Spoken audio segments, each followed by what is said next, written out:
The 1920s was the time for bootlegging. Flappers, or classy women who liked jazz, illegal alcohol, and new technology.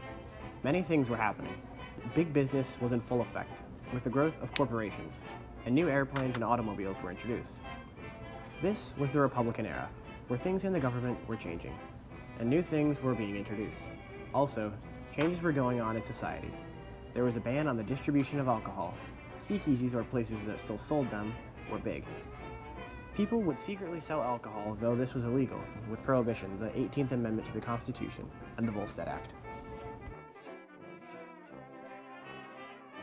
Entertainment and media was growing, where the RCA, or the Radio Company of America, was introduced, and media, mass communication, began to appear on the radio and on print newspapers, and motion pictures began to take off due to movies beginning to talk. Also, jazz was a big type of music people would listen to. One example was Louis Armstrong and his Hot Five. He was a big influence on music and the way it was produced. He once said, "If you have to ask what jazz is, you'll never know." One, two.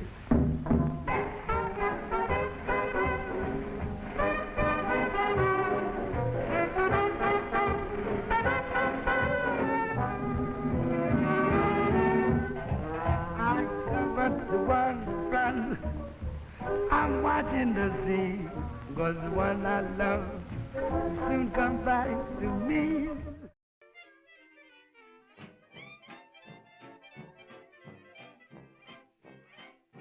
Get in, loser. We're going to the courthouse.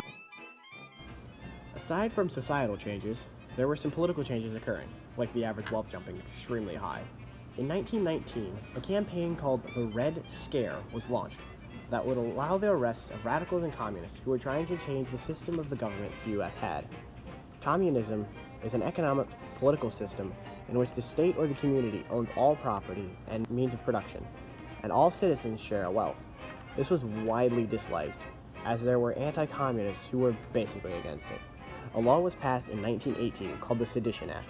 This made it illegal to say anything disloyal, profane, or abusive about the government or the war effort. Then, the Palmer Raid occurred. This was the unauthorized searching of over 6,000 homes that belonged to people that were seen as radicals, although they were often innocent. This was a time where a lot of misjudgment occurred. For example, the Sacco trials in 1920 to 1927. Nicola Sacco and Bartolomeo Vanzetti were accused of robbing and murdering two men. They were sentenced to death, although many people believed them to be innocent. And there you have it, the roaring 1920s.